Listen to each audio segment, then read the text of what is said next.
So in 2017, I wrote blog posts about my favorite films of the year and my Oscar predictions. Then I did the same in 2018, and for some reason I never did it again. So I figured why not bring it back, and for the first time in video form. My name is Andre, and here are my 10 favorite movies of 2022 ranked out of the 36 I saw, and stay tuned to the end of the video where I'll give my predictions for who will win at the 95th Academy Awards this weekend. And actually, before we start, full disclosure, I know y'all who watch my channel might expect to see some anime on this list, but unfortunately none of the anime films that I watched that came out in 2022 cracked my top 10 films this year. But in any case, let's start with my number 10, which is The Menu, which got no Oscar nominations, sadly. This movie is really original. At least personally, I haven't seen anything like it that makes fun of rich people through the lens of fine dining and in the form of a thriller horror movie. There are some lulls in the pacing, but The Menu is very thoughtful, has some great surprises, and is also surprisingly funny. In fact, it has what I think is the funniest scene in a movie of 2022. RRR is my number 9, and it is nominated at this year's Oscars for Best Original Song. Don't know how else to describe this movie. It's basically a shonen battle manga come to life.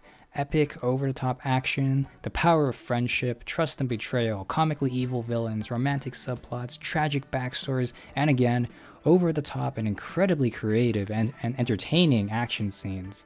Oh, and some great music and dance sequences. The acting isn't always great, and the VFX are far from perfect, but it's still a super enjoyable ride. My number 8 is Barbarian, which has 0 Oscar nominations this year. This is a movie that's difficult to talk about without spoilers, but Barbarian is a fun, very suspenseful ride with some big shocks as well as unexpected laughs.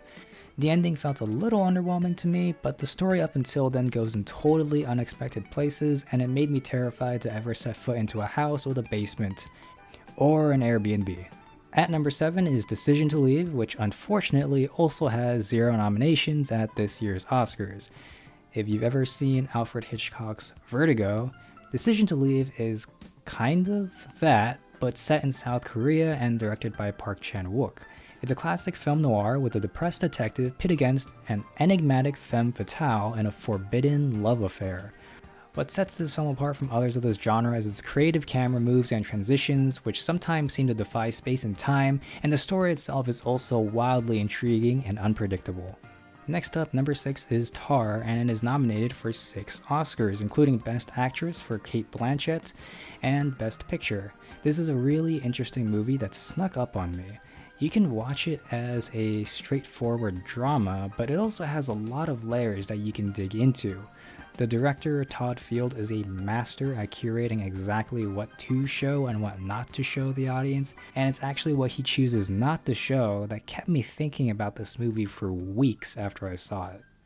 The Batman is my number 5, and it has 3 Oscar nominations, including Best Sound. I love the atmosphere of this movie first and foremost. It's dark and misty, there's that neon glow. The cinematography is beautiful and makes the world of Gotham City feel tangible and very goth. Also, the detective storyline is pretty fun.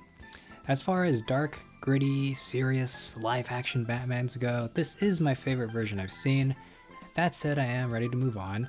How about we make the next live-action Batman movie lighthearted and campy, huh? My number 4 is The Banshees of Inisherin, which has 9 nominations at the Oscars, including Best Original Screenplay and Best Picture.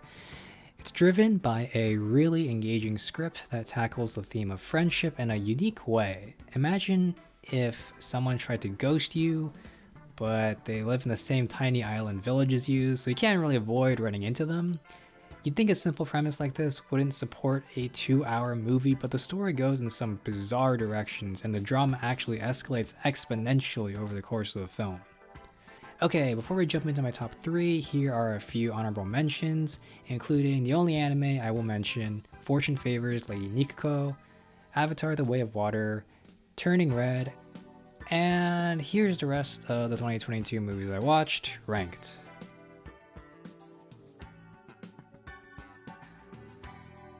At number 3, I don't know why I have so many movies starting with the letter B, but number 3 is another one, Babylon. And it has 3 Oscar nominations, including Best Original Score. Babylon is not a universally liked movie. Babylon is an aggressive movie. It's angry, sad, bizarre, shocking, crude, and disgusting at times. But through all the blood, sweat, urine, diarrhea, and vomit, I found the emotional core to be very earnest. This movie reminds me of End of Evangelion in the way it violently conveys the director's clearly conflicted, messy, but intense feelings. It's both a giant FU to the Hollywood film industry in the way it manipulates, chews up, and spits people out, while also being a gushy love letter to the genuine humanity and magic of the industry's products, movies. Babylon might come off as overly edgy or cringe to some, and I totally get why, but for whatever reason, I was completely on board for it. My number 2 is Glass Onion, the newest film from Rian Johnson and the second film in his Knives Out murder mystery series. It is nominated for Best Adapted Screenplay at the Oscars. I know some people might be stunned I put this so high on my list, but this is honestly one of the most fun experiences I had in a theater last year. I found the twists clever and interesting, the entire cast incredible, and the comedy sharp. I think I'm also in the minority of people who actually like Glass Onion like a lot more than Knives Out. But just like in Knives Out, it's satisfying to see the mystery unraveled by the end and to see justice being served. And finally, at number 1, of course, is Everything Everywhere All at Once, which has a whopping 11 nominations at the Oscars, including Best Actress for Michelle Yeoh, Best Director for Dan Kwan and Daniel Scheinert, and Best Picture. This is a very special movie. It's incredibly weird, emotional, thoughtful, funny, exciting, and it has a great message. It's one of the most creative, bizarre, and in some ways juvenile films to ever be nominated for Best Picture at the Academy Awards, and I love that. But the thing about this unique and awesome movie that gets me the most thrilled is the fact that it's a unique and awesome movie that just happens to feature an Asian American family at the center of it. It stars an aging Chinese immigrant woman, her gentle husband, her unsupportive father, and her mess of a daughter.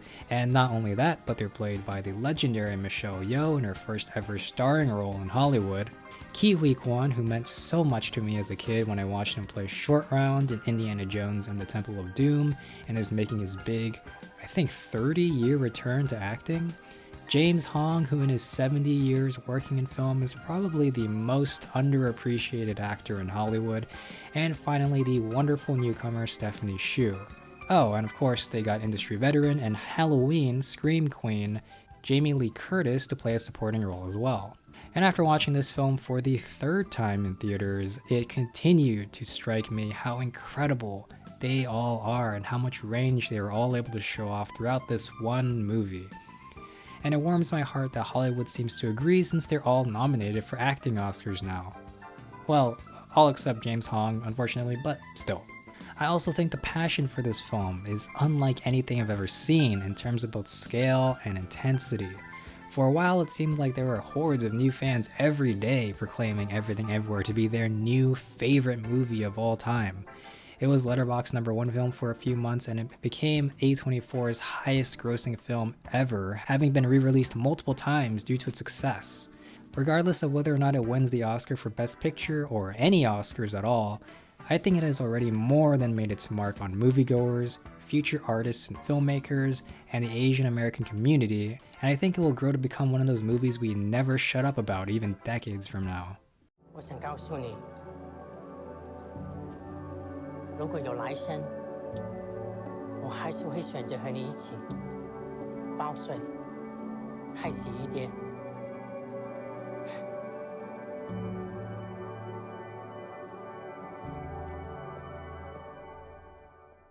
And that's my top 10 movies of 2022. And now, let's move on to my Oscar predictions.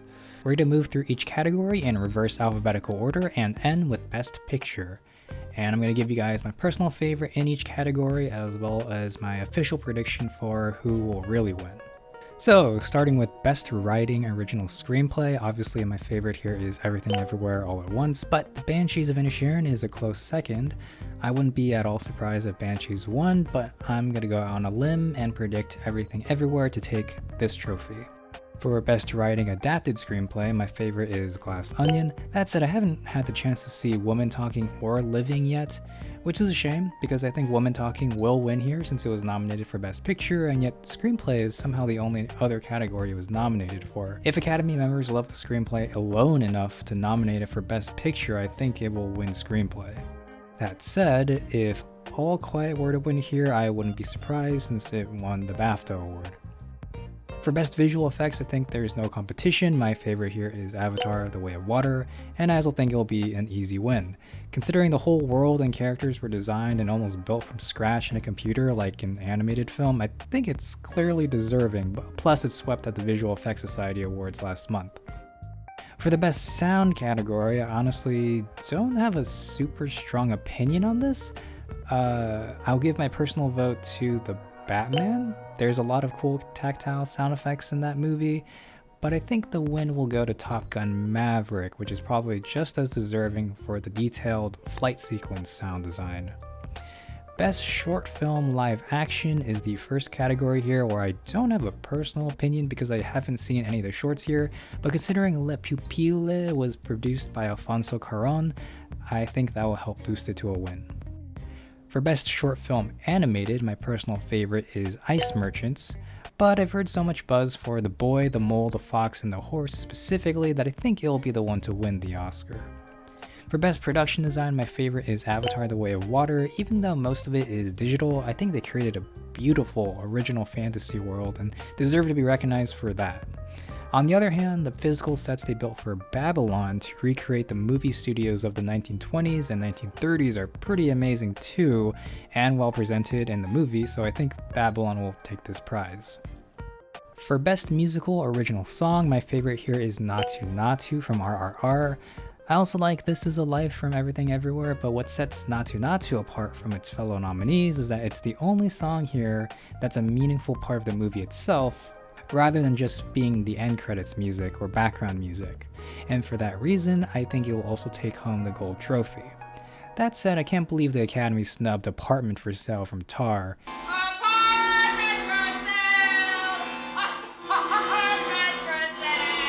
And Now We're Cooking from Everything Everywhere. Now we're cooking. For Best Music Original Score, my favorite is Sun Lux's score from Everything Everywhere.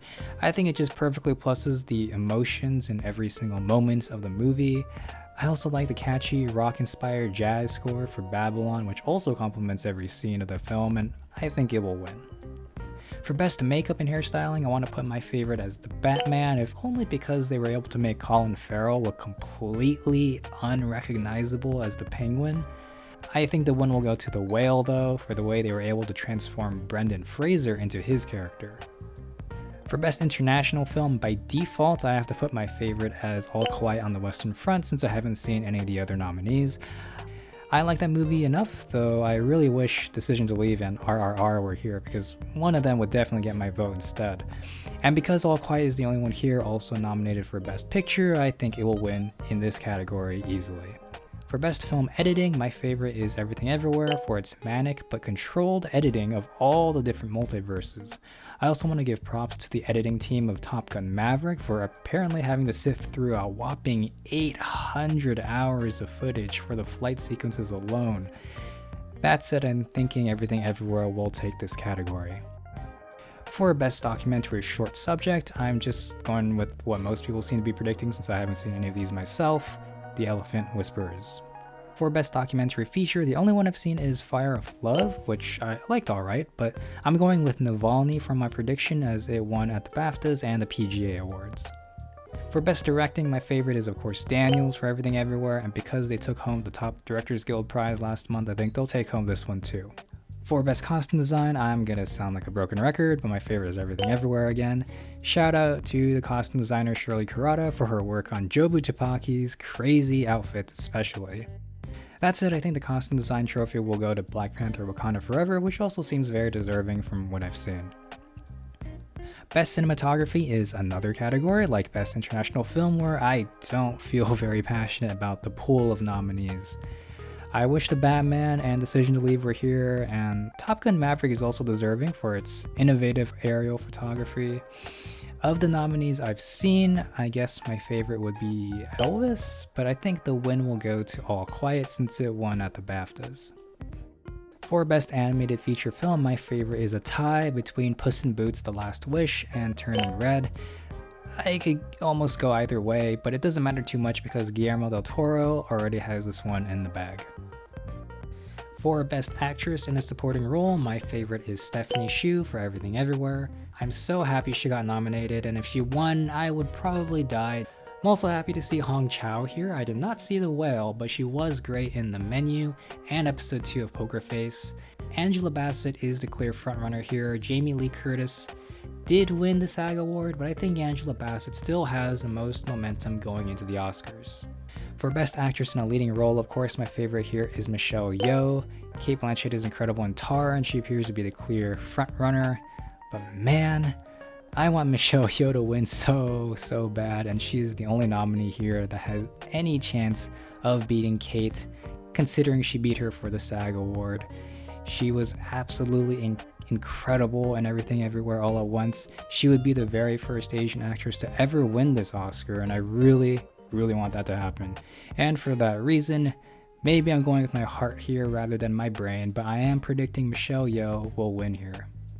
Best Actor in a Supporting Role is a much easier category. Ke Huy Quan is of course my favorite, and I look forward to his acceptance speech. Best Actor in a Leading Role is a little tougher. I've only seen Elvis and Banshees out of the nominated actors here, but Austin Butler for Elvis is my personal favorite. As for the winner, it seems like a toss-up between Austin Butler and Brendan Fraser to me. Austin won the Golden Globe, Brendan won Critics' Choice, Austin won BAFTA, and Brendan won SAG. I'm gonna lean towards Brendan Fraser taking the Oscar, but I think it could go either way. And finally, Best Picture, of course, my favorite is again Everything Everywhere All at Once. And you know what? I think it's going to take home the big award too. Maybe this is more of a hope than a prediction, but it's the clear frontrunner with the most nominations of any film at this year's Oscars, and it won major prizes at the Directors Guild Awards, Producers Guild Awards, and the Screen Actors Guild Awards. More than anything, I am predicting eeaao for the win because I'd rather vote for eeaao to win and end up wrong than vote against it and be right. So there we go. Those are my predictions for the Oscars this weekend, as well as my favorite films of the year 2022. Thank you all so much for watching. Tell me your favorites and or predictions down below, and have an awesome day.